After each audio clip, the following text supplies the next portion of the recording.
Guys, good afternoon. Meron lang tayong re-reviewin yung nabili kong gel blaster na airsoft na rifle. Ito nga pala.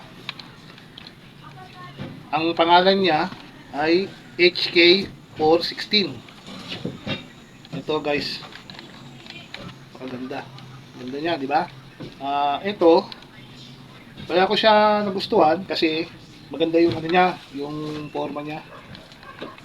Tapos marami siyang kasamang mga accessories katulad nitong meron siyang kasamang carry handle, ang tawag dito, carry handle. Tsaka meron siyang telescope. Tapos meron siyang kasamang to. Hindi ko lang alam kung anong tawag dito.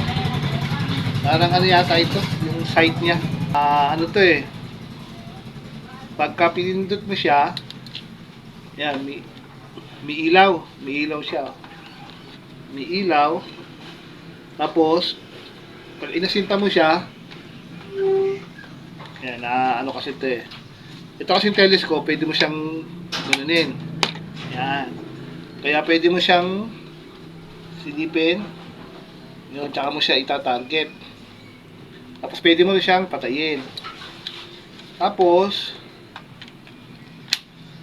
meron din siyang kasamang ito.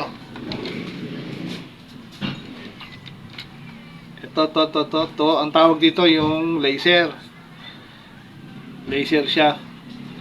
Tsaka, may kasama na rin siyang ito. Kita nyo to, yung flashlight niya. Tsaka, meron na rin siyang kasamang ito. Ang tawag dito ay yung forward grip. Ito. Tapos tsaka ito, may kasama na siyang ganito. Tapos may kasama na siyang silencer. Ito, pwede mo tong tanggalin. Pwede mo tong ipalit dito. Kaya ko siya nagustuhan bilhin. Tapos, ang kagandahan pa, kulay black siya. Ang gandang tignan, para siyang totoong baril. Tapos ang kagandahan pa nito, maganda siya, meron siyang semi tsaka auto. Pwede mo siyang i-adjust. Tapos ito, na-adjust to. Pwede mo siyang ilahin para humaba. Ganito. Yan, kung saan nyo gustong kung gaano mo siya gustong para humaba. Ngayon, pwede mo siyang tapos, meron din siyang ito, yung parang pinaka blowback niya. Pag kinasa mo siya, yun, nag-o-open. Ito yung pinaka niya, blowback. Kaya maganda siya. Tapos, ang ganda niya, pagka umorder ka sa kanila, may kasamang bala. Ito, ano mo lang to sa tubig. Bababad mo hanggang 3 hours to 4 hours para lumaki siya. Malaki na, pwede nyo na siyang ilagay dito sa magazine. Yan, ito yung magazine niya. Bubuksan nyo lang to. Bubuksan nyo lang yan. Tapos, dyan nyo ilalagay yung bala. Pag napun mo na siya, tapos pindutin nyo lang to. Ganyan. Yan. Pag meron ng bala na umalsa rito, tsaka nyo na siya i-kabit. Yan. Ganda, di ba? Pwede na kayong tumira.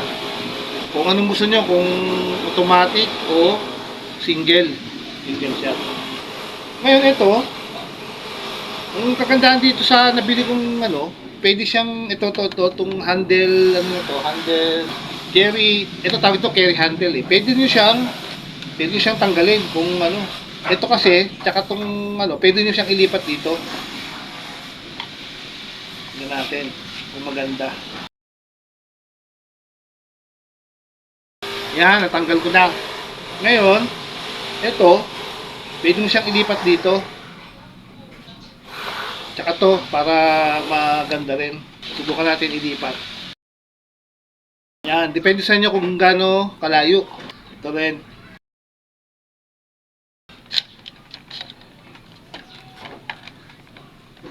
Yan. Di ba? Pwede rin, di ba? Maganda rin. Di ba? Ganda. Tapos to maganda rin. Pwede siyang ano siya. Tutupi. Para kung gusto nyo pwede nyo siyang ganyanin. Tapos, para pag meron siyang magandang komportable kayo. Hawakan. Tapos ito, dito nga pala nilalagay yung battery niya. Ito. Takan nyo lang to. Tapos, ito yung battery niya. Ito. Kakabit nyo lang siya dito sa to sa pinaka. Ito yung itim sa itim. Ito kasing puti sa to pag i-charge niyo yung battery. Tapos pag naikabit nyo na to dito, kabit nyo lang, tapos pasok nyo. Yan, ipasok nyo lang siya, tapos isaksak nyo ulit ito. Yan. Yan na, nakakabit na yung battery, tapos pwede nyo ng yan diba? Okay. Ito pwede ito sa sa mga bata. Kasi lang po ito gel lang na yung bala niya. Hindi siya ganong malakas. Kasi lang to, mid-end lang siya. Kumbaga, meron kasing dalawang klase ng gel blaster na ganito. Merong high-end, tsaka mid-end. Ito yung mid-end, medyo mahina. Ang lang ng battery niya, alam ko 7.4 yung volts ng battery niya. Tapos yung high-end, nasa 11 yata ang volts ng battery niya. Medyo malakas yun kaysa dito sa ewan ko lang kung pwede nyo rin yatang palit kung gusto nyo magpalit ng battery na gawing 11 para lumakas yung yung mas lalo siyang lumakas. Kasi ito pwede ito sa mga bata, yung kahit mga edad 10 pataas, maganda siyang laruin kasi mahina lang siya. Hindi siya pag medyo malayo, pag tumama hindi masyadong masakit sa Huwag lang yung malapit. Kasi nadudurog naman yung nito, yung bala. Kasi nga lang siya, yung gel. Pag lumaki kasi tubig lang yun. Kaya pagka tumama, siya, nababasag siya. Ganda. Ito meron pang ito hindi ko lang kinapit yung parang pinaka niya, tali. Ito. Meron siya kasamang rin. Kung gusto nyo isukbit sa nyo, dito, sa balikat, pwede. Kung gusto nyo umorder, pwede sa online. Sa online ko kasi nabili ito Ang presyo nga pala nito, nasa 1.9 ang bili ko. Ito lang to, mid-end. Kumbaga, ito yung pinaka yung medyo mahina lang siya. Yung high-end naman, yun, medyo malakas. Medyo malakas siya. Compare dito sa yun lang, medyo sa presyo, siyempre may may kamahalan siya. Kasi siyempre yan high-end Tsaka medyo mas maganda yung niya, naka na yung iba, yung naka Metal Gear na yung niya, yung sa loob. Tapos yung iba kasi na to yung sa yung sa high end medyo na yung ganito yata, parang bakal na. Tsaka yung tube niya sa loob. Ito kasi lang to plastic. Plastic, parang siya, nylon. Ayan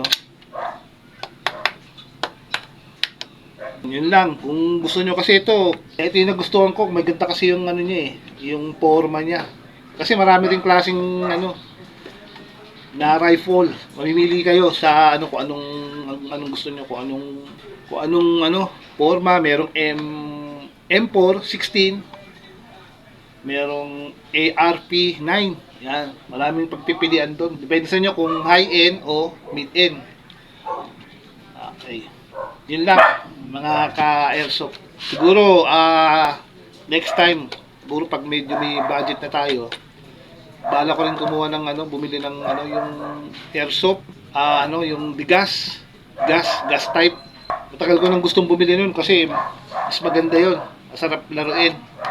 Kasi para siyang totoo, para siyang totoong baril. Siguro pag meron na tayong budget, baka yun ang isusunod natin na nabilhin. Yun lang. Pagka